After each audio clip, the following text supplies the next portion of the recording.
The Your Voice in Power Hour on the My Voice in Power show for Unity Live Radio.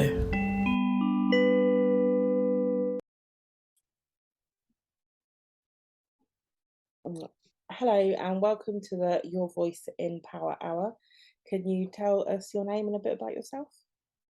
Okay, so my name is SHAQUIL and I run a platform called Spoken Lyrik. Mainly we operate on Instagram and through various other social media channels where we now run live events, open mic nights to do with spoken word, and we also produce poetry videos. Okay, where do you hold these live events? So currently we host the events in Wolverhampton, but we do have links to different cities and good relationships with people in different cities. And eventually, I think we will branch out and start moving the show around. Okay, sounds good. Where did you first get the idea to start this up? Okay, so Spoken Lyrik started with making videos, which we still do.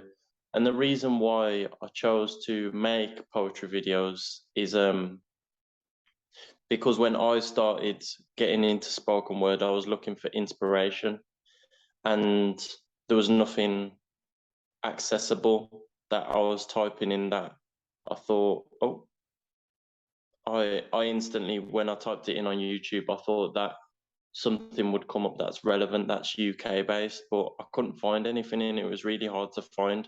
There is stuff out there, but it's really hard to find. So initially I just thought, why not just make it myself? So these videos, are they just people in their natural form just reading their poetry, or do you like, I don't know, is there like graphics in it, and I don't know, like is it fancy videos and stuff? Fancy videos. We've collaborated with people that have done fancier videos. Then we're kind of one-offs though.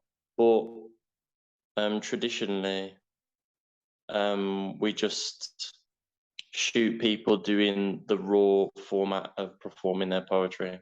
That's good. Authenticity within the poetry, which it really, when you're writing poetry, it is authentic, really, anyway, isn't it? Because it's coming from your heart, your thoughts, and your feelings. So,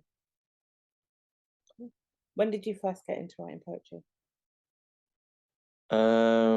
Specifically spoken word poetry, I'd say about a year ago, year and a half ago, something like that, yeah. So you've not always written then? I have always written, but it wasn't poetry. So I started originally, my uncle was a DJ and he used to DJ grime. And then he got me into writing for that. Then I got into writing rap. Then I stopped for a long time. And then it resurged and manifested itself into spoken word. What do you prefer, the rap, the grime, or the spoken word? I think spoken words is my preference now because it's just free to deliver a message rather than catch a vibe, but the space for both. Okay. So do you have music out there? No. Okay, fair enough. Fair enough. Imagine. Oh, you never know. So what made you decide to share your work? I think you've already answered that, really, haven't you? Do you have a favourite poem? Of my own or of someone else's? Both. A favourite poem of my own. I can only talk about the recent stuff that's memorised in my mind now. And I think my favourite one at the moment is one called B.O.T.A, and it's about a woman that I love, and it just really depicts how I feel about her in a very intimate way. So that's That's one of my personal favourites, and my favourite of someone else's. I'm gonna have to go with someone that you probably wouldn't know, but Yeah. his name is B.O.T.A. He's Yeah. Birmingham based, and I believe the poem is called Thoughts. It actually is on the Spoken Lyrik Instagram page, YouTube, so you can find it there. But his poem, it's the reason why I like it is because every line he says is like a punch. Okay. His wordplay and the way he delivers it, he could literally say anything and it would hit. Yeah. So he's got that ability about him to just, it's not about the overall theme of the poem, it's more about each line resonates and he's saying something that just hits. That's all I can describe it as. Yeah. Cool.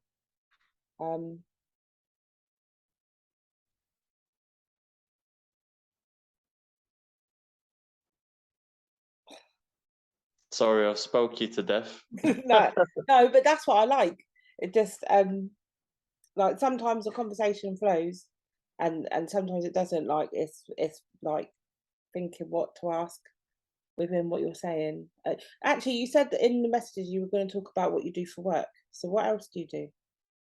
Oh, personally, my job currently, I'm a progression coach. So do you mix that with your spoken word?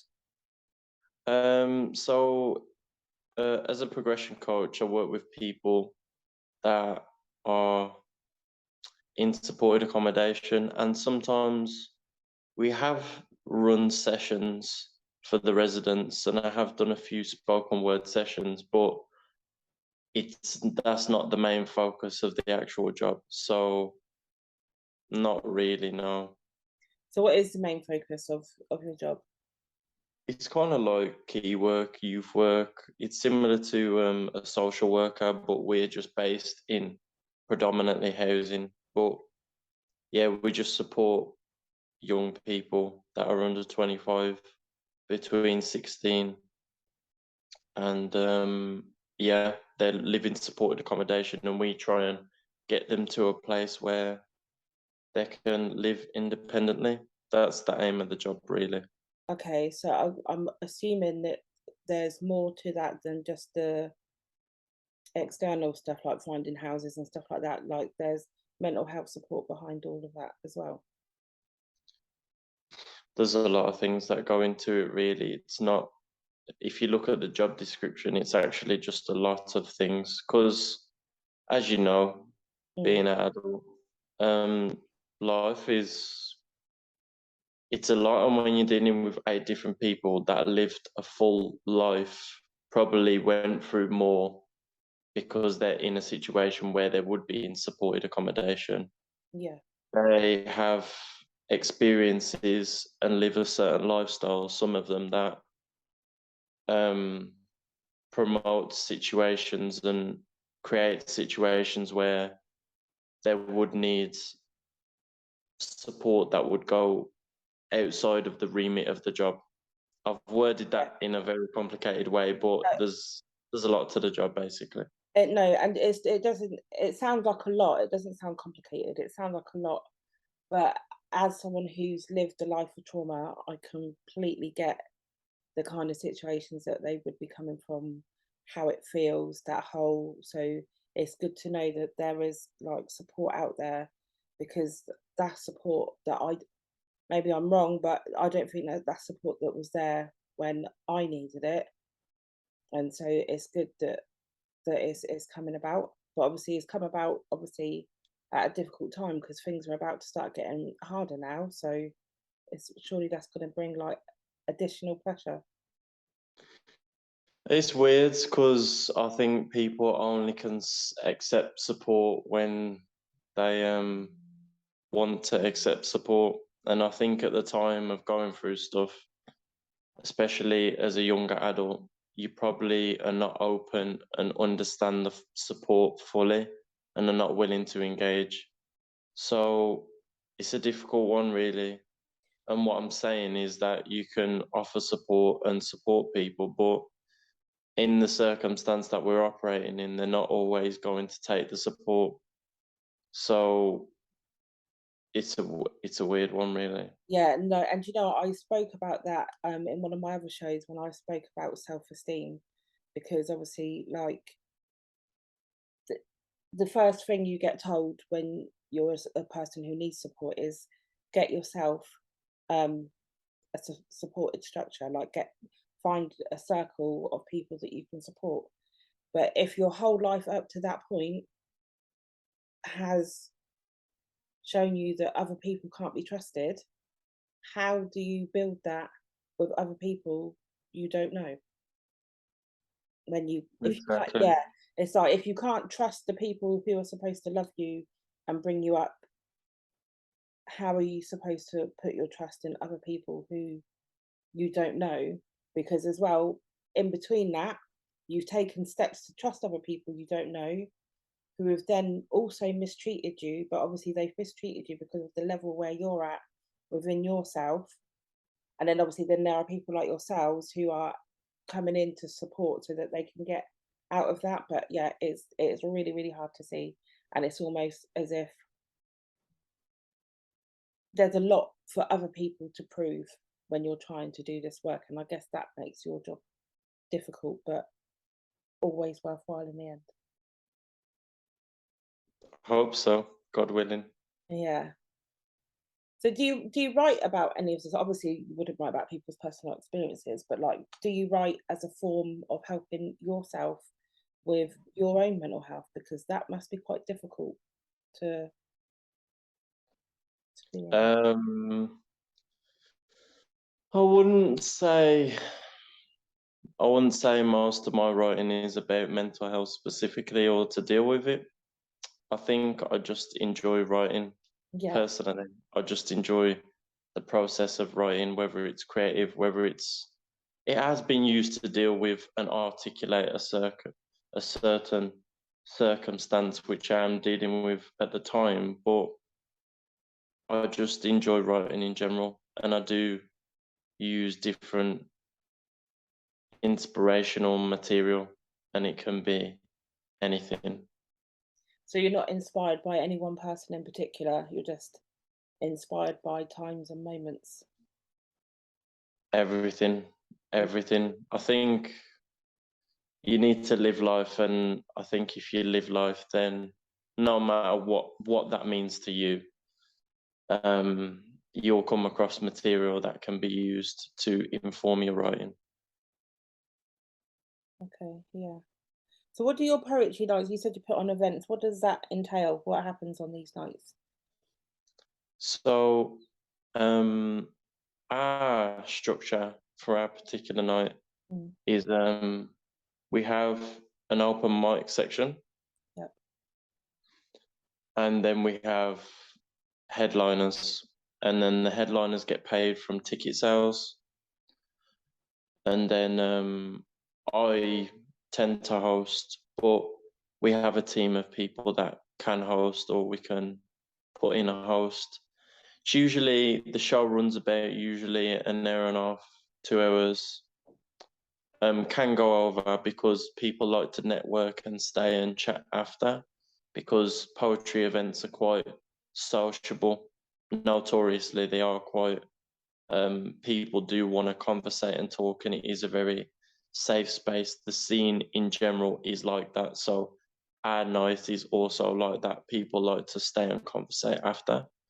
Notoriously, our night has attracted people that are not even from Wolverhampton. Okay.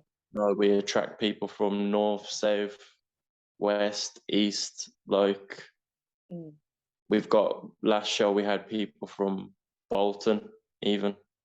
This show we got people from Manchester, got people from Birmingham, people from London. Like, we attract, I don't know, I think it's the Spoken Lyrik platform, and because we do videos, we've transcended the area code. So yeah, our night, back to our night. the logistics of it is just putting out an open mic call. The logistics would be actually going to different nights as well, personally, and building bonds with people that run other nights, get into their network, traveling, going around the open mic circuit. And that's how you meet new poets. And then they get onto your page. And then you put out an open mic call. I usually give people 6 minutes to perform. You can slice it up however you want. And then we have a section where the audience vote for who they want to see next as a headline. Okay, that's good. I like that. And then we just tally up the votes, and then whoever the audience have voted from the open mic section, they create a 10-minute set, and then headline, and we pay them for it. And this time, this particular show, the 2 headliners that got voted were actually, it was their first time performing poetry. I remember my first time. It felt awful. But how did they get on? They smashed it. They got voted to headline, and I couldn't believe it. It was their first time performing poetry. And what they've done is created a duo headline. So they've took both of their 10 minutes, integrated their material together, and created a 20-minute duo headline set, which I'm really looking forward to seeing. And they've created a theme for the show, and we're going to market that show around the theme that they've created. Oh, so they haven't done it yet? No, this is going to be on the 4th of October. Whereabouts? So we host our event in Wolverhampton currently at the New Hampton Arts Centre. And yeah, it starts at 7. No, entrance is at 7, and then the show starts at 7:30, and then we run to 9:30 then. And how do people get tickets for this? So usually we'll just post the ticket link on our Instagram, on our Facebook, on our Twitter. Now we have Twitter. So the link, mainly we operate on Instagram, so it would be Instagram. So what's your Instagram page called? It's called Spoken Lyrik with a K, because we're quirky. Nice, I like it. Just the extra. I don't know, honestly. So are your nights, are they ever like themed? Like, do you ever like suggest that someone, like people have like a subject to write a poem about, or is it just free to just? I think, you know what, I have a team of people now, and they have different views. So it could change what I'm about to say now, because a lot of people in the team do like a good theme. But me personally, if you're asking me, I always like to go to, the reason why I like to go to open mics is because, 1, the variety, and 2, you always see someone that you don't expect is going to blow your mind, and they do. They need that freedom to write whatever is in tune to them to do that. And I think sometimes themes can restrict that for people. So personally, I want people to come to the event and express how they feel and do whatever they want to do. But I understand why theme nights are themed, you know what I mean? So the space for both, I think we have capability to do both. Like, Spoken Lyrik is not just, it's not just an event.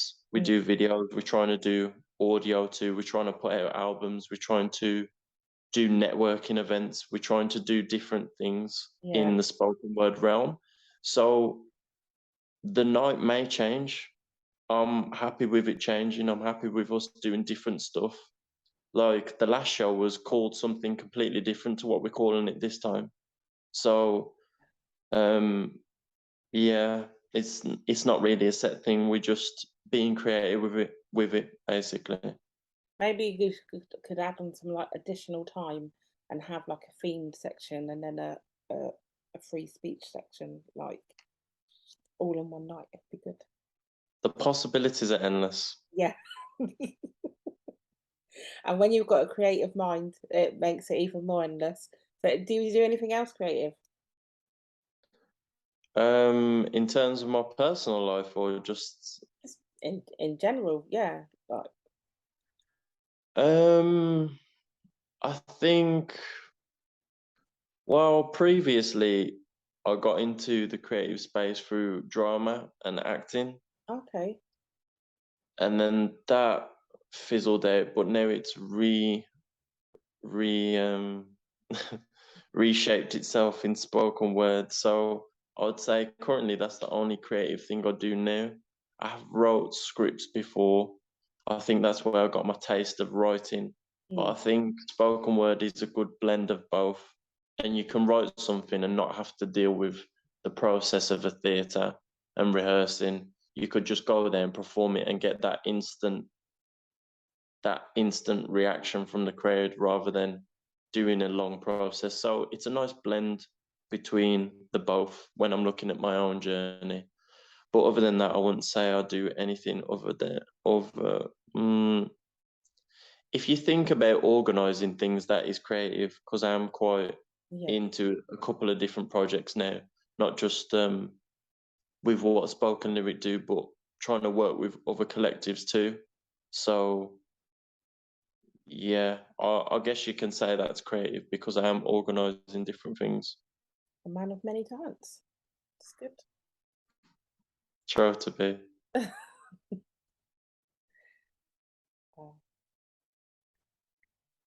I don't know. Are you happy to leave it there? Or Yeah, I'm fine with that. How do you think it went? it, it went and then it dipped and then it went, didn't it? Like, but like I said, my editing skills are on point now.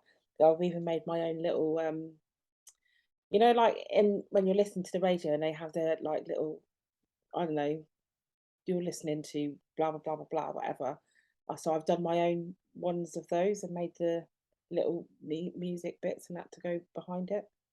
So That's wicked. yeah. So my son's like, "Mum, you need to make me a beat. This is really good." So yeah, my son likes to rap. Some of what he talks about is a bit questionable, but Life.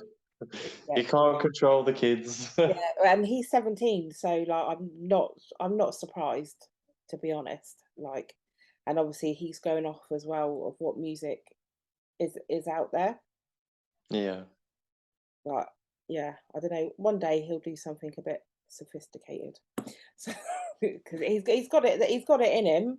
But obviously his age probably means that he's not ready to fully express that side of himself, because actually if you listen to his music, in amongst all of that, he does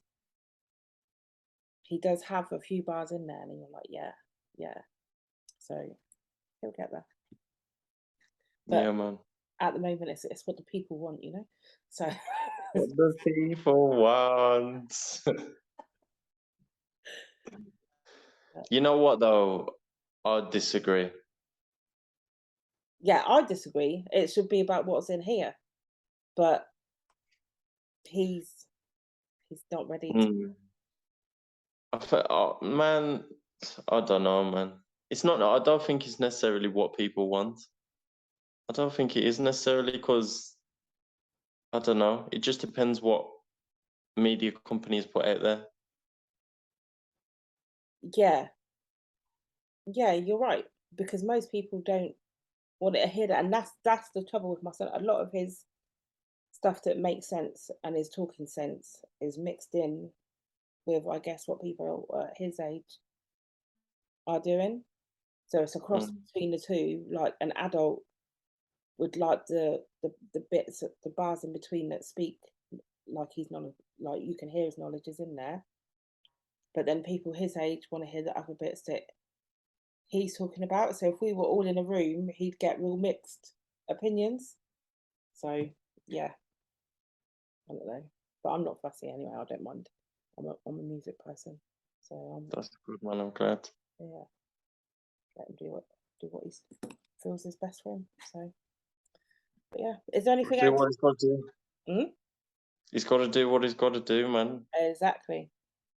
So is there anything else that you want to share that I could like edit into this, or I probably should think of something, shouldn't I? But not no, not there's particularly. nothing there. There's nothing there. There's nothing there. Like, you plugged your show. Like, when is it? No, you said the 4th of October. October.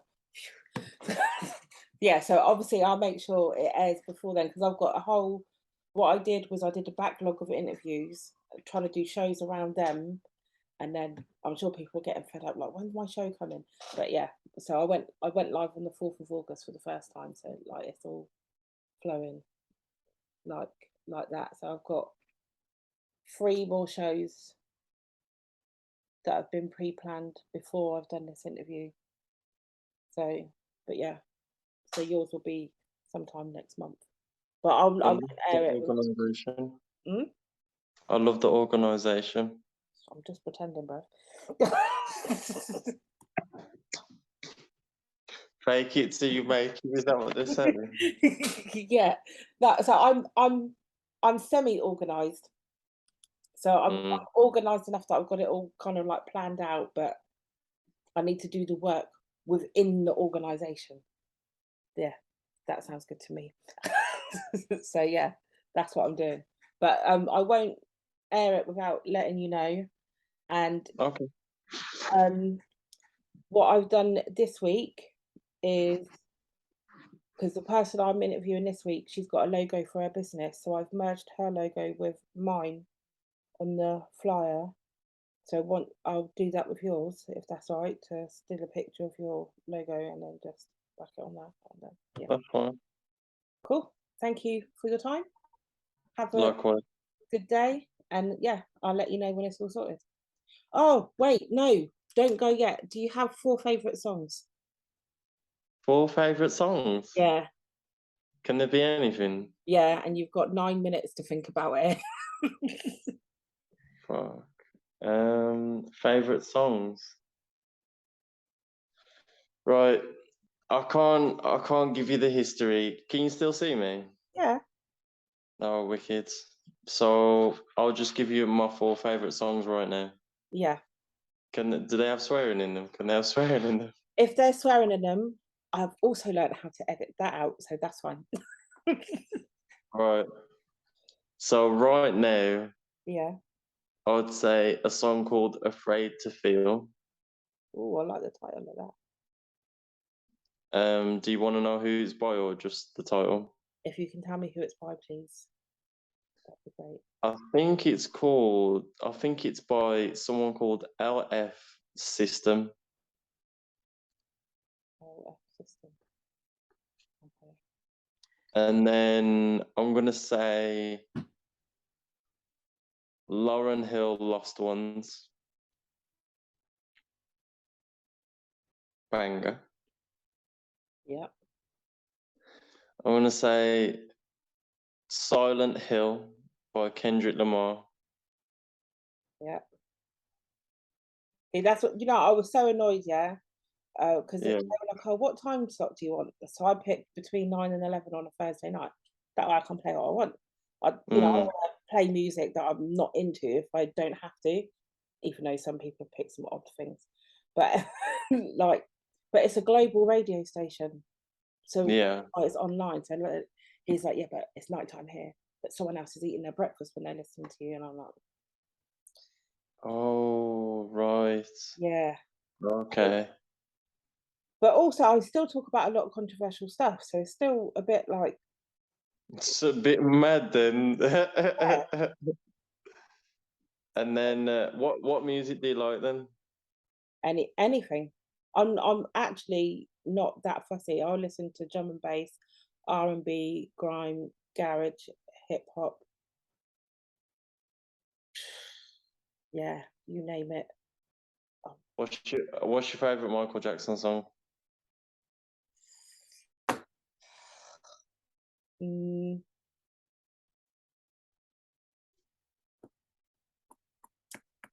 I don't know. the first three that come to mind. You asked one, I get three thoughts at once. The first three that come to mind are Thriller, Bad, and Heal the World. I can't agree with any of those.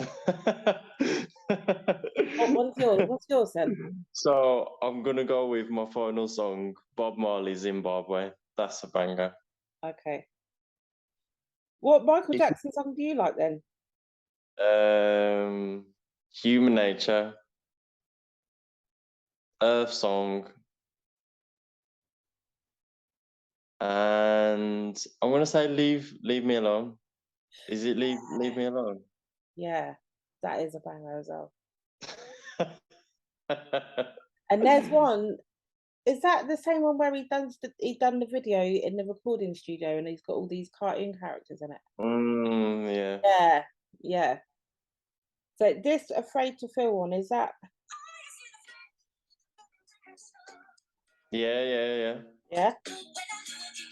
Oh, I like this song. I know this song. It's a banger. It's a banger. Yeah. Do you know? But I'm I know a song when I listen to it, but I never know who it's by or what it's called. Like, and my kids moan at me as well when they're listening. Like, Mum, we've listened to you sing all over our songs, and you still don't even know what they're called. But yeah, that's because I'm just feeling the music. What can I say? You're a music person. What can you do? Exactly. Yeah. All right then. Well, thank you very much for that. So at the end of your interview, your 4 favourite songs will be played after. And then, yeah. Oh, that's beautiful. Yeah, cool. Respect, man. Thank you very much. Bye. Take it easy. Bye.